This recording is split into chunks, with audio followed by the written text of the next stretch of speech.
Everyone, welcome back to my channel Naveen world. आज का topic है पाइथन फंडामेंटल। पाइथन फंडामेंटल क्या होता है? एक वो बेसिक टर्म्स जो मुझे लगता है जिसके बिना मैं पाइथन की कोई प्रोग्रामिंग कर ही नहीं सकता। The basic terms of the Python language is known as the Python fundamental. जैसे इसके अंदर सबसे पहले अगर टॉपिक की बात करें तो वो आता है हमारा कैरेक्टर सेट। कैरेक्टर सेट क्या होता है? देखिए, जैसे हम जानते हैं कि पाइथन फंडामेंटल क्या है, कि Python is the language, programming language है। और हर जो प्रोग्रामिंग लैंग्वेज होती है वो कुछ ना कुछ चीज़ों को समझती है। जिन चीज़ों को वो समझती है, या तो वो नंबर हो सकते हैं, या वो अल्फ़ाबेट हो सकते हैं, या वो स्पेशल सिंबल्स हो सकते हैं, उन सबको हम लोग बोलते हैं कैरेक्टर सेट। हाँ जी, पाइथन फंडामेंटल के अंदर सबसे पहला पॉइंट आता है हमारा कैरेक्टर सेट। कैरेक्टर सेट यानी वो टर्म्स जिनको पाइथन लैंग्वेज इजीली समझ सके, उनको बोलते हैं हम कैरेक्टर सेट। कैरेक्टर सेट जो हो सकता है वो small A to small Z हो सकता है, capital A to capital Z भी हो सकता है, 0 to 9 भी हो सकता है, सिंबल्स हो सकते हैं, plus minus at the rate sign हो सकता है, हैश का साइन हो सकता है, अंडरस्कोर का साइन हो सकता है, दे, ये सब क्या लगाएंगे कैरेक्टर सेट पाइथन के लिए। ऐसा नहीं है ये पाइथन के लिए, ये जावा के लिए और सी प्लस प्लस के लिए भी कैरेक्टर सेट कहलाते हैं। क्योंकि जितनी भी लैंग्वेज होती है इन सारे टर्म्स को समझती है। जो इन सारे टर्म्स को समझती होती है उन सबको हम क्या बोलेंगे? कैरेक्टर सेट बोल देंगे। तो ये हो गया हमारा कैरेक्टर सेट की डेफिनेशन। अब बात करते हैं हमारे टोकन्स की।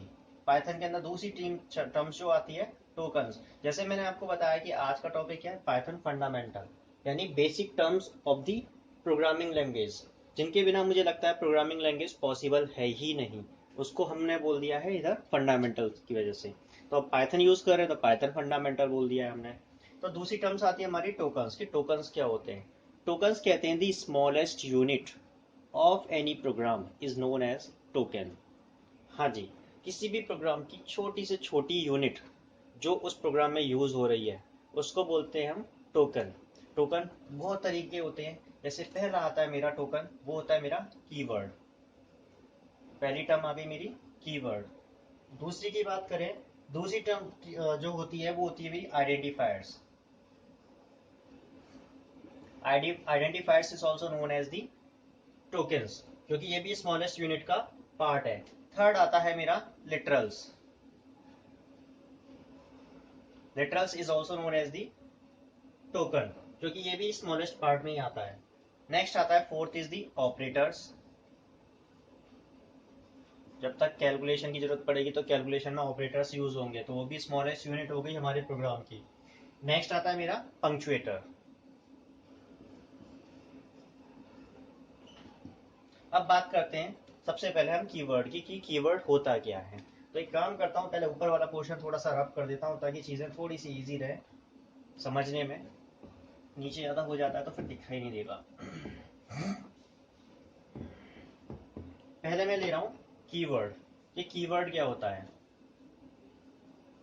देखिए, जैसे अगर मैंने प्रीवियस वीडियो की बात करें तो प्रीवियस वीडियो में भी बताया था, some words which are already reserved are known as the keywords. जो लगता है कि कोई भी लैंग्वेज है, चाहे सी है, सी प्लस प्लस है, जावा है, पाइथन है, कोई भी है, वो कुछ ना कुछ अपने पहले से प्री डिफाइंड वर्ड यूज करते हैं प्रोग्राम को स्टार्ट करने के लिए।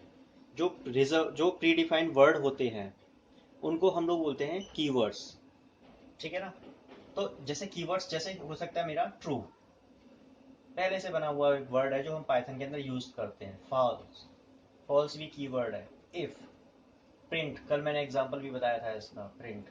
और भी बात करें, दे आर सो मैनी जिसके मुझे लगता है कि ये वर्ड्स बने हुए हैं पहले से, बस केवल हमें इन्हें यूज करना है। That's why they are known as the keywords. Keywords कहलाते हैं, यानी those words which are predefined, I am using them only, they are known as the keywords. अब बात करते हैं next, that is the identifiers. की identifiers क्या होते हैं?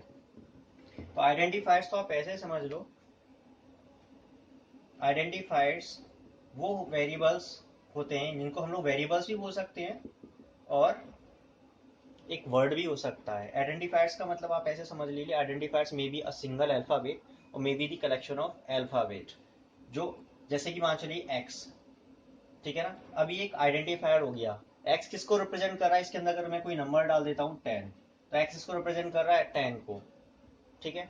ये x मेरा क्या कहलाएगा इधर, आइडेंटिफायर्स। इधर एक सिंगल अल्फाबेट है, अगर मैं चाहूँ तो इसको एक वर्ड भी बना सकता हूँ। जैसे कि मान चलिए यहाँ पर मैंने लिख दिया लेट एक वर्ड अंशुल 10, मैं चाहूँ तो एक आइडेंटिफायर्स को ऐसे भी बना सकता हूँ। आइडेंटिफायर्स की सबसे बड़ी कुछ प्रॉपर्टीज होती है आइडेंटिफायर्स बनाने की। पहली जो प्रॉपर्टीज कहती है वो ये कहती है कि जब आप कोई आइडेंटिफायर्स बना रहे हैं, आप एक वर्ड को भी बना सकते हैं, आप दो वर्ड को भी बना सकते हैं, बट अगर आप दो वर्ड को बना रहे हैं तो देर इज नो डिफरेंस। यानी अगर मैं बात करूं तो I can not like this, ये एक एरर है अपने आप में, क्योंकि इन दोनों के बीच में एक स्पेस है। मैं ऐसे नहीं बना सकता, अगर मैं चाहूँ तो ऐसे तब भी नहीं कर सकता, क्योंकि डॉट का मतलब हो गया कि x एक नंबर है, y भी एक नंबर है, उन दोनों की इसमें डेसिमल लाई कर रहा है, तो ये भी अलाउ नहीं है। अगर मैं बात करूं तो I can not use any operator like this, ठीक है ना, मैं ऐसे असाइन नहीं कर सकता हूं। अगर बात करें नेक्स्ट पॉइंट की,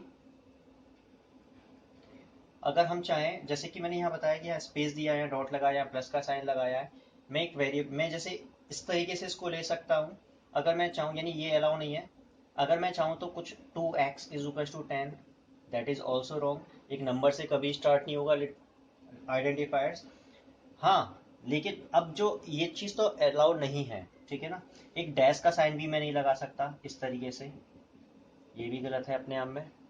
अब जो अलाउ है मैं उसकी बात करता हूँ, ये तो दे आर नॉट अलाउड, ठीक है। अब जो अलाउ है मैं इसको ऐसे लिख सकता हूँ underscore x is equal to 10, ये अलाउ है पाइथन के अंदर, ठीक है। या फिर x 7 is equal to 10, x और 7 के बीच में कोई स्पेस नहीं होगा, तब अलाउ है, अब कर सकते हैं। यानी कोई वेरिएबल या कोई आइडेंटिफायर जब आप बनाएंगे तो वो एक अल्फाबेट से ही स्टार्ट होना चाहिए, अंडरस्कोर के साइन से। पहली चीज तो ये। दूसरा, आइडेंटिफायर्स के बीच में स्पेस नहीं आएगा। तीसरा, आइडेंटिफायर्स के बीच में कोई स्पेशल सिंबल्स भी नहीं आएगा। हाँ, we can use here the underscore sign. हाँ, आप इसको ऐसे लिख सकते हैं, x underscore y is equal to 10, ये अलाउ है। तो ये बात हो गई हमारी आइडेंटिफायर्स की। अब बात करते हैं नेक्स्ट की। नेक्स्ट है मेरा लिटरल्स। लिटरल्स जानते हैं कि लिटरल्स क्या होता है? Literals are those which have the value which is constant. Literals कुछ भी हो सकता है। लिटरल्स वो होते हैं जिनकी कांस्टेंट वैल्यू होती है, जिनकी वैल्यू चेंज नहीं होती है at the time of assigning और डिक्लेरेशन, ठीक है। जैसे लिटरल्स की बात करूं, there are too many types of literal. The first is the string literal, second is the number और numeric literals, third is the Boolean literals, fourth is the special literals, and the fifth is the literals collections.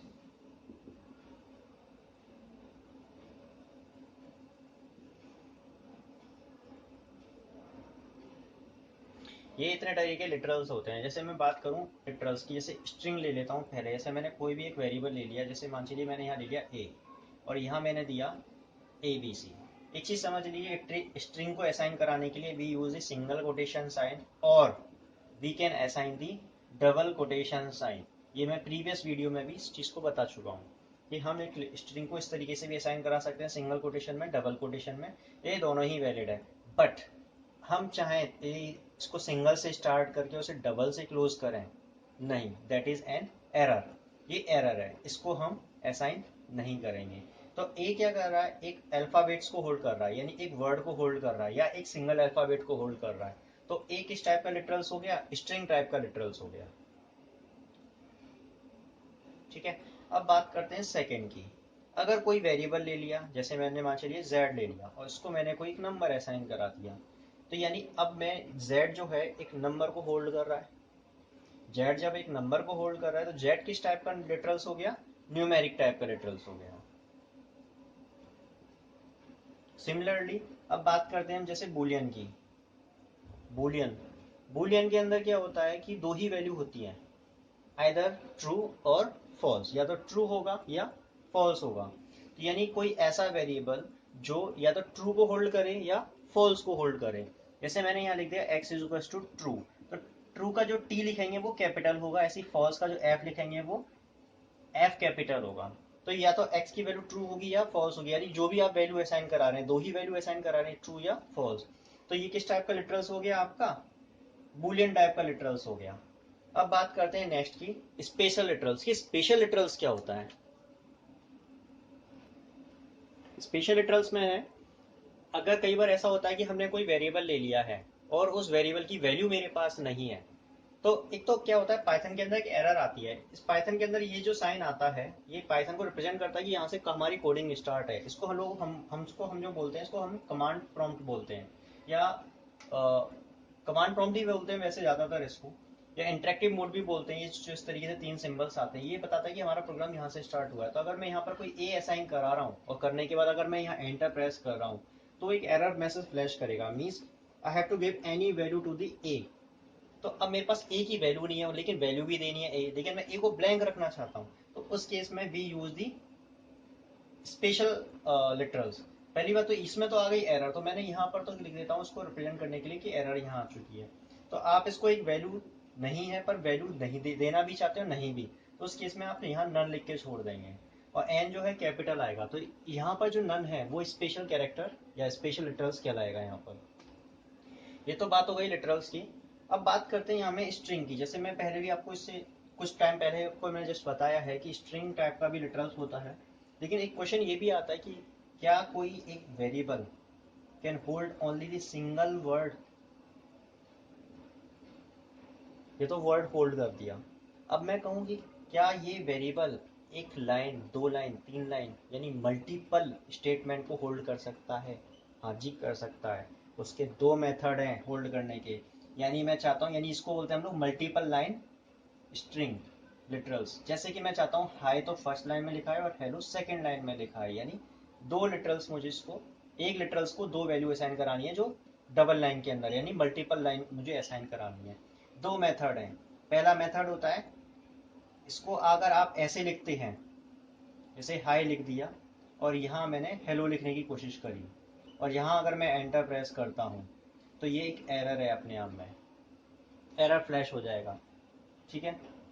Better तरीका ये है कि ए, और आप क्या करेंगे, इसे हाई को सिंगल में लिखो या डबल में लिखो। हाई लिख दिया और यहाँ लगाएंगे बैकवर्ड स्लैश। दो तरीके के स्लैश होते हैं, एक तो होता है बैकवर्ड, आगे की तरफ धक्का लग रहा है ऐसे करके, फोर्स ऐसे लग रहा है, तो इसको बोलेंगे बैकवर्ड स्लैश। इसको बोलेंगे फॉरवर्ड स्लैश, क्योंकि पीछे की तरफ जा रहा है, तो ये फॉरवर्ड हो गया, ये बैकवर्ड हो गया।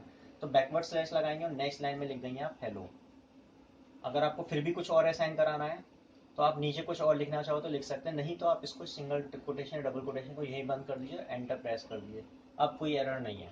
ये मल्टीपल लाइन स्ट्रिंग लिटरल्स हो गया। एक तरीका तो ये है फर्स्ट मेथड। सेकंड मेथड होता है कि आप इसको ए लिखें और आप यहाँ पर तीन बार डबल कोटेशन लगाएंगे और यहाँ लिख दीजिए हाई।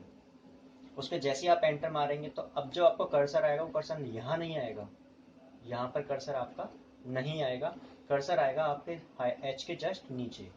आप यहाँ पर हेलो लिख दीजिए, फिर आप एंटर मारेंगे, कर्सर यहाँ आएगा। अगर आपको कुछ और लिखना है तो यहाँ लिखिए, फिर एंटर मारिए। नहीं लिखना है तो यहीं पर आप तीन बार इसको बंद कर दीजिए, क्योंकि आपने तीन बार स्टार्ट किया है इसको, 1 2 3, 1 2 3 बंद कर दिया और एंटर मार दीजिए। इस तरीके से भी आप मल्टीपल लाइन स्ट्रिंग भी दे सकते हैं। ये तो हो गया हमारा स्ट्रिंग लिटरल्स की बात। अब इसमें एक छोटा सा और चीज़ देखते हैं, वो ये देखते हैं कि जैसे मैंने आपको बताया था न्यूमेरिक लिटरल्स भी होते हैं। अब न्यूमेरिक में भी आप कहोगे सर इसमें तो दो तरीके के न्यूमेरिक भी हो सकते हैं, एक तो सिंपल इंटीजर भी हो सकता है और एक डेसिमल पॉइंट भी नंबर भी हो सकता है। हाँ जी, दो तरीके के हो गए। अगर मैं इसको x इज टू 10 असाइन करा रहा हूँ, तो इंटीजर टाइप का लिटरल्स हो गया, यानी न्यूमेरिक में भी दो तरीके के लिटरल्स हो गए, इंटीजर और फ्लोटिंग। तो ये इंटीजर लिटरल्स हो गया। अगर मैंने इसी को यहाँ लिख दिया 10.27, तो ये फ्लोटिंग टाइप का लिटरल्स हो गया। समझ में आया? आई थिंक आप लोगों के समझ में आ रहा होगा कि ये इंटीजर की अभी ओवरऑल लिटरल्स का खेल क्या चल रहा है। अब बात करेंगे ऑपरेटर्स की। पाइथन में दो तरीके के ऑपरेटर्स होते हैं। पहला तो होता है बाइनरी और सेकंड होता है हमारा यूनरी। दो तरीके के ऑपरेटर्स हो गए। अभी हम बात करें तो अभी हम और केवल टोकन्स की बात कर रहे हैं। टोकन्स की स्मॉलेस्ट यूनिट बताई थी, कीवर्ड बताया था, लिटरल्स बताया था, आइडेंटिफायर्स बताया था। चौथा अभी मैं आपको बता रहा हूँ ऑपरेटर्स की, ऑपरेटर्स क्या होते हैं। दो तरीके के ऑपरेटर्स हो गए, यूनरी और बाइनरी। आज केवल हम बाइनरी की बात करेंगे और इस टॉपिक को स्टॉप करेंगे, यूनरी हम नेक्स्ट वीडियो में देखेंगे। तो बाइनरी ऑपरेटर्स क्या होते हैं? देखो बाइनरी ऑपरेटर्स, वैसे अगर देखो तो यूनरी ऑपरेटर का एक छोटा सा ओवरव्यू देना चाहूंगा मैं। बाइनरी के अंदर क्या होता है, हमें उससे पहले एक काम करते हैं, हम एक एक्सप्रेशन समझते हैं कि अगर मैं कहीं पर लिख रहा हूं a plus b, here a and b is the operand, और प्लस के साइन को बोलेंगे हम ऑपरेटर। ए और बी जिसके ऊपर मैं ऑपरेट कर रहा हूं वो तो कहलाएंगे ऑपरेंड, और क्या ऑपरेट कर रहा हूं वो मेरा कहलाएगा ऑपरेटर, यानी मैं कौन सी कैलकुलेशन करने वाला हूं। यानी अगर मैं ऐसी ही बात करूं कि 10 माइनस 20 या मल्टीप्लाई कुछ भी, तो 10 और 20 हियर दी ऑपरेंड, और इधर जो मल्टीप्लाई का साइन है वो मेरा कहलाएगा ऑपरेटर। ये मैंने टॉपिक इसलिए ले लिया जस्ट क्योंकि मैं बाइनरी और यूनिरी तभी क्लियर कर पाऊंगा कि बाइनरी यूनिरी होता क्या है। यूनिरी के अंदर आप ऐसे समझ लीजिए, if we are requiring only the one operand is known as the unary operator. यानी यूनिरी ऑपरेटर वो ऑपरेटर्स होते हैं जिनके लिए केवल और केवल एक ऑपरेंड की जरूरत होती है। जैसे बात करूं, कहीं पर लिखा मैंने माइनस ए, तो ए से पहले एक माइनस का साइन है, लेकिन माइनस से पहले कुछ भी साइन नहीं है, तो माइनस यहाँ पर यूनिरी ऑपरेटर की तरह काम करेगा। यूनिरी ऑपरेटर जो होते हैं, दिया 4 types of unary operator, plus, minus, और ये होता है आपका, एक होता है आपका नॉट ऑपरेटर, नॉट जो होता है that is also known as the unary operator. Next होता है मेरा बिटवाइज ऑपरेटर, इस तरीके से साइन होता है, इसको टिल्ड साइन भी बोलते हैं वैसे हम कई जगह पर, ये होता है, इसको बिटवाइज ऑपरेटर भी बोलते हैं। तो ए से आगे माइनस का साइन लग रहा है, यानी अगर मैंने कहीं लिखा 10 माइनस 10, यानी 10 नेगेटिव नंबर है। अगर मैं इससे आगे मान चलो 17 लिख दिया तो इसका मतलब सब्ट्रैक्शन कर रहा हूँ, नहीं, मैं यहाँ 10 को बता रहा हूँ कि 10 एक नेगेटिव नंबर है। तो यहाँ पर जो माइनस है वो यूनिरी ऑपरेटर की तरह काम कर रहा है। और सिंपल अगर मैंने कहीं पर 7 लिखा हुआ है, कुछ भी लिखा हुआ है, और 7 से पहले कोई साइन नहीं है, इसका मतलब बाई डिफॉल्ट प्लस का साइन है, पॉजिटिव वैल्यू है। तो यहाँ पर जो प्लस है, जो प्लस काम कर रहा है वो यूनिरी ऑपरेटर की तरह काम कर रहा है, यानी उनसे पहले कुछ भी नहीं है। बाकी नॉट और ये आपका जो साइन है बिटवाइज, ये क्या करते हैं ये हम आगे जानेंगे, अभी इसको होल्ड कर रहे हैं, अभी इसको नहीं बता रहे। अभी तो मैंने आपको बताया कि यूनिरी ऑपरेटर में एक ऑपरेंड लगता है और ऑपरेंड से पहले कोई साइन आ रहा है, और साइन से पहले कोई वैल्यू नहीं है या कोई ऑपरेंड नहीं है, तो इसका मतलब वो यूनिरी ऑपरेटर है। अभी मैं बात करूं एक और एग्जाम्पल की, जैसे मैंने यहाँ लिखा a प्लस माइनस 7, तो 7 से पहले, या मान चलिए यहाँ लिखा हुआ है b, तो b से पहले नेगेटिव नंबर है, तो यहाँ पर जो b है वो तो है यूनिरी ऑपरेटर, लेकिन जो प्लस है वो है मेरा बाइनरी, यानी बाइनरी के अंदर मिनिमम 2 ऑपरेंड चाहिए ही चाहिए। यानी ऑपरेटर से पहले भी कोई ऑपरेंड हो और ऑपरेटर के बाद भी कोई ऑपरेंड हो तो कहलाएगा वो बाइनरी। और अगर कोई साइन उससे पहले नहीं है, यानी कोई ऑपरेंड नहीं है ऑपरेटर से पहले, तो वो कहलाएगा यूनिरी। यानी बाइनरी की बात करें तो a plus b, a minus b, कुछ भी ले लो, x मल्टीप्लाई वाई, ये सब के सब बाइनरी ऑपरेटर के एग्जाम्पल है। और यूनिरी ऑपरेटर का एग्जाम्पल ये और यहाँ पर ये है यूनिरी ऑपरेटर का एग्जाम्पल, ठीक है। लेकिन जो प्लस है इधर ये बाइनरी ऑपरेटर है, और यहाँ जो नेगेटिव नंबर है ये यूनिरी ऑपरेटर है। इधर जो प्लस माइनस है वो आपके बाइनरी ऑपरेटर की तरह काम करे, ऑपरेटर वही है, डिपेंड करता है हम उसे यूज कैसे कर रहे हैं। तो ये तो कहानी थी यूनिरी ऑपरेटर की और बाइनरी ऑपरेटर की, और इसको डिटेल में हम जानेंगे नेक्स्ट वीडियो में। आज के लिए केवल इतना ही। घर पे रहिए, सुरक्षित रहिए। जय हिंद, जय भारत।